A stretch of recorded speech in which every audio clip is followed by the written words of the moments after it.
This is my fifth chapter on my life experience. I try to talk about everything. And on this chapter, I want to talk about memory. Of course, my memory. And it's amazing because I've been telling the story for as long as I can remember.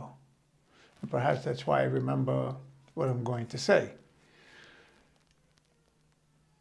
I remember standing in my crib. It's amazing. It sounds like, impossible, but it's true. And I remember all the details. I remember standing in my crib with my hands on the back of the crib. And on my left side was the wall, because the crib was against the wall, the left side.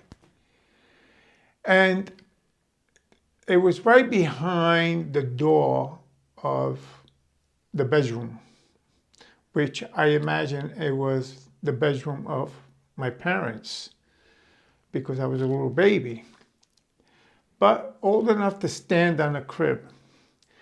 And on my left-hand side, there was the door that when it opened up, the door kind of leaned against the back of the crib. And I could see right through the crack into the living room. And I could see my father.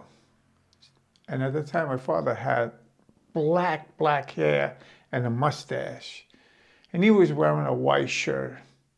And on his right-hand side, his brother Carmine was sitting there, and I could hear my mother. I couldn't see her because she was sitting in a different area of the, the dining table. But I guess, being a baby, standing on a crib, I was making, baby noise. Because I see my mother coming towards the room through the crack of the door. She walked in, she picked me up, she laid me down in the crib, and that was it. That's what I remember. The next memory that I have as a baby, I must have been maybe 3 years old, because I was walking, and I remember it was the day of my birthday. I remember that. And the reason why I remember that is because that particular day, my mother had gone somewhere, and she had taken me with her, of course. And I remember walking and holding her hand. And as we were walking, this was in Venezuela, Caracas. As we were walking, we passed by a toy store. And I seen this little toy in the window. And I wanted that toy, and I'm telling my mother, buy me that toy. And my mother's kind of trying to pull me away. And I fought her. And here comes the point that I'm trying to make. It was my first, I call it my first ultimatum in life. Sounds funny, but I'll explain. My mother gave me a choice that day. And I guess that's how we all evolve into who we are. By the way we are brought up, and I guess the choices we make and the choices that are given to us. It's amazing, but I really believe that. So my mother says to me, look, of course, I'm saying it differently. I'm sure she was a little more aggressive, being a mother and me being a child. She says to me, if I buy you the toy, you're not going to get a birthday party. I looked at her. Birthday party. Now, in the Latin American community, I was going to say country, but in the community. Yeah, the thing about a birthday party, especially for a child, is something that you prepare in advance, maybe 2, 3 days in advance. Uh, Especially if you live in some kind of condominium, they have facilities where you prepare, the balloons and the tables, and let's not forget piñata. Piñata is a big thing. You can't have a birthday party without a piñata. So, as a child, I was very smart. Of course, I'm looking at her, and I'm listening to everything she's saying to me. And I'm thinking, I said, well, I can have that toy right now. That's guaranteed, because she's giving me that choice. Versus having a birthday party. But, I didn't see any kind of preparation for birthday parties at the house. Nothing that, would give me an idea that a surprise is coming. I says, you know what? I'll take the toy. She looked at me, she said, fine. She went in there, she got me the toy. And I went home very happy with my little toy. But sure enough, I didn't have a birthday party. But not because my mother gave me a choice. Because I wasn't going to get a birthday party, period. And that's okay. And I must have been no older than 4 years old. That's the only discrepancy I have if I was 3 or 4. The reason why I say that is because at the age of 6, that's when we moved to Naples, Italy. And I don't ever remember getting a birthday party. But the point of the story is not the birthday party. It's how we evolve into who we are and how we decide what we decide and how we make choices. And that's all because of the way we were brought up by our parents giving us opportunities on one hand, and on the other hand, they leave us with choices. And sometimes the choices are not good for us, they're good for them. I don't blame my parents for anything, don't get me wrong. I'm just trying to bring out a point why we do what we do. Now, in my case, that was good. That was good. Because it made me the type of person that, number one, I'm not the type of person that I'm always looking for the last buck. I'm not greedy. I never was. I don't know how to be greedy. I'm happy with what I have. I never look to see what the other person has or what the difference between what they have and what I have. It doesn't matter to me. I never did. I was always a giver. I always gave everything away. Unlike my older brother, this is not really about him, but I just got to bring him in. That guy must have the first dollar he ever made. He's incredible. This guy is the type of person, he's not greedy. There's a difference. He's a greedy person, somebody that wants. No, he's got a different kind of disease. I don't know what kind of name to put on that. But he is the type of person that suffers deeply. No matter how much money he has, it doesn't matter. He could have millions, which he does. But if he sees there's another person that's got more money than him, he goes crazy. How dare you have more money than I have? So that's not greed, that's being sick. Sick. The guy, I remember when we were kids, it was always a pain in the ass. But I don't want to go back so far. I want to go back to when we were young men we're in the jewelry business, and a few times we went out together out of town to sell. And I remember one time we were in Beverly Hills. We were in a hotel, and he was sleeping.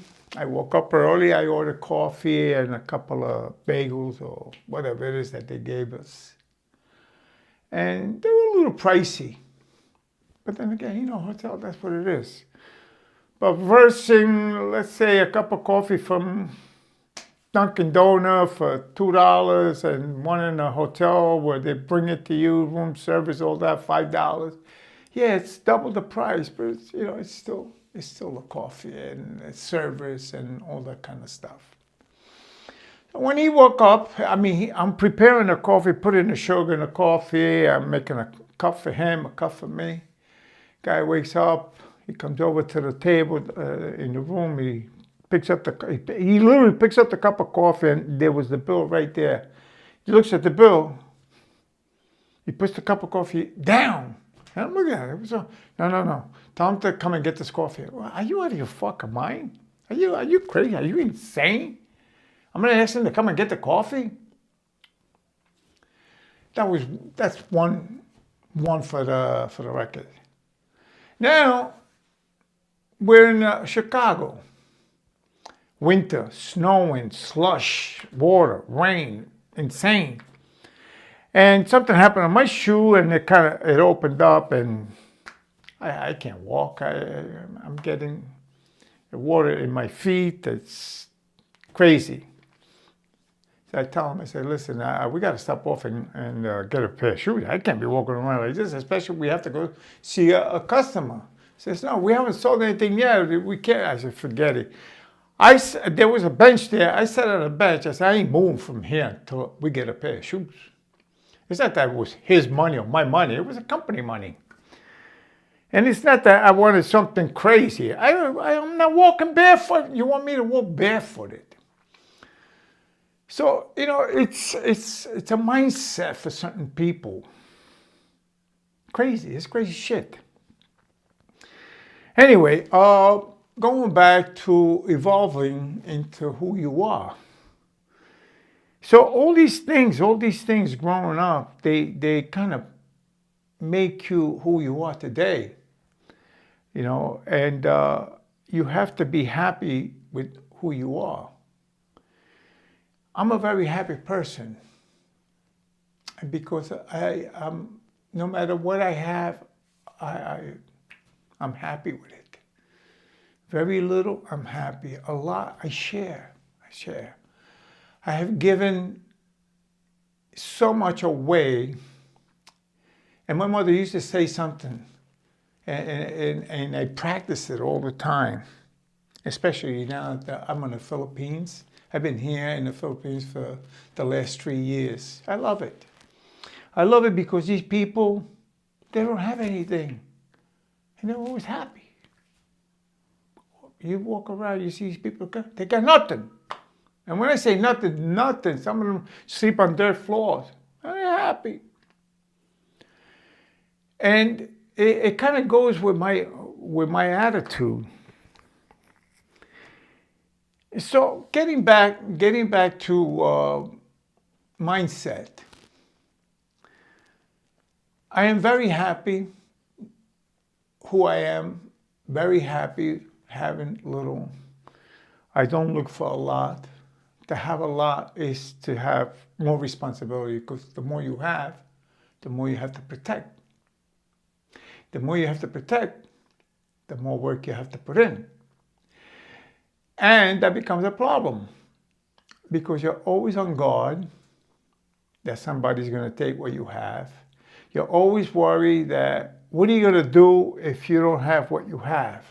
So you spend much of your time worrying about fucking stupid shit, and time goes by until you realize you're too tired, you're too sick, or you're probably on a deathbed, and you're trying to figure out who you're going to leave what you have.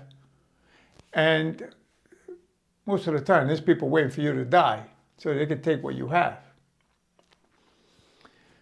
So this story, or I should say this chapter, is basically about me and my memory. I remember everything, everything. If I don't forget nothing.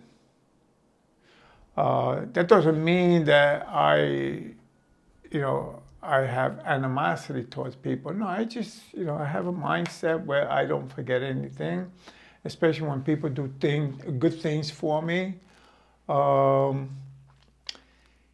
It's like I was saying, my mother, and I learned this from her. She used to say all the time, do good and forget it. Never do something with the idea of getting something back. Never lend money to friends, because you'll lose the money and the friend. If you're going to help somebody, help them, give it to them, and don't even ask for whatever help you have given them. Don't ask for it back. All right. Of course, it's got limitations. And of course, you have to know who you got to help.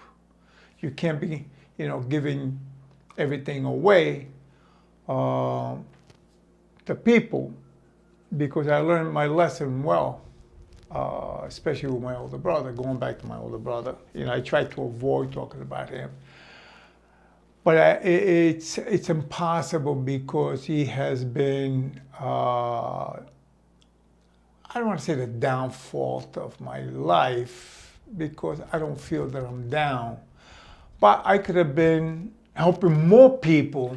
There you go, that's the right way of saying it. I could have been helping more people if I wouldn't have made the mistakes that I made with him. And what I mean is, I gave him the opportunity to become wealthy. I mean, you talk to him, he did it all. This is one of the, I don't know anybody in my life, or the richest people in the world, always had somebody helping them in one way or another to become who they are. But you talk to this guy, my brother, he did it all by himself. He came out of a coconut. Out of a coconut he came out. And he did it all by himself. And this is a guy that when I was going to say forced them, pretty much that's what I did. I was trying to move from Long Island, to be exact, Shirley, Long Island. It's a place where, when we left about 30 years ago, it was becoming a cesspool. Today, it has become a cesspool, and it cannot be reversed. For me to get him out of there, and it took months of convincing him and talking to him, because we used to work next to each other as benchmen, jewelers. I had to make him believe that the trip from Shirley, Long Island to Boca Raton, Florida, of course, at the time when we didn't even know Boca existed, but that's where we wound up, that it would take 3 hours of a car ride. And it took weeks and maybe a month to convince him to take a trip to Florida just to see if he liked it, so that we could move from Shirley to another place. And finally, when I was able to convince him that it was only going to take 3 hours, he finally agreed to go. Well, we left. It was me, him, and my cousin, Mauricio. He's dead now. We were very close. We were just getting to Jersey. And it was about a 3-hour ride from Shirley, Long Island. And he's looking at me in the car. He says, "You lied to me. You lied to me." I said, "I didn't lie to you, man. You just don't know what the fuck you're doing." How did you ever realize it was going to take 3 hours from here to fucking Florida? You lie to yourself. Anyway, we weren't turning back. So we drove for 24, maybe 25 hours because, you know, we had to stop, we had to eat, we had to take a piss, whatever. And once we were down south in Florida, we didn't have a destination. We didn't have a destination. We just said, let's just drive. I had made that drive a couple of times to Miami, you know, that kind of stuff. Spring break, you know. But me, him, never. This is a guy that's never been anywhere. So finally we got off the Glazed Road. Again, we didn't know anything about Florida. We got off because we were tired. Once we got off the exit, we had our choice. There you go, going back, making choices. Do we make a right or do we make a left? Okay, make a left. So this making a left took us towards the beach. Again, we didn't know that. We got on Federal Highway, we made another left. Because on Glazed Road, once you got the Federal Highway, your only options were a right or a left. Make another left. We found a motel, we jumped in. Next morning, we woke up. We went and we got a real estate agent. She found a house for us. We rented a house. He got on a plane. He wasn't going to ride again. He says, you guys drive. Me and my cousin. I wish we did. We didn't care. So again, you know, choices in life, ultimatums. Do you make a right? Do you make a left? Is making a right choice? Is making a left choice? We don't know. We just got to do it. So I guess this particular chapter is not so much about my brother or me or the little baby wanting a birthday party or a toy out of a window of a shop. It's about making choices in life. We don't know which one is right or which one is wrong. We just got to make a choice. And once we make that choice, you got to work on it and you got to stick with it. And you got to make it work. So I always made my choices, good or bad. Some of them went well, some of them went bad, and some of them went really, really, really bad. And I never said if I would have done this or if I would have done that. I never said because of you and because of him. No. I always said because of me, because of choices I made. And that's basically what this chapter is about. Making your choices, understanding that you got to take whatever comes and live with it. And don't blame anybody but yourself. And if there's any rewards to be given out, you deserve them. Okay, so this is a chapter of, I guess, making choices. I have more things to talk about, and I will, because this is what these videos are about my life, the good things and the bad things, my friends, my family, my brother, my sister, my dogs. It might reach somebody that might relate to what I'm saying. It might help somebody, it might not. You might get a guy or a girl that's looking at me right now and say, oh, what is this guy talking about? And then you might have other people say, well, you know what, this guy makes a lot of sense. Let me keep watching this guy. As a matter of fact, speaking of watching, if you like my channel, please, like it, subscribe to it. It's a new channel. I really wanted to make it grow, but I can't do it without your help. And if you already have subscribed to it, thank you very much. And it doesn't really cost anything to help somebody. It's a little push of a finger. And I thank you very much. Okay, I leave you with this note that there will be more chapters to my stories. Thank you. Good night.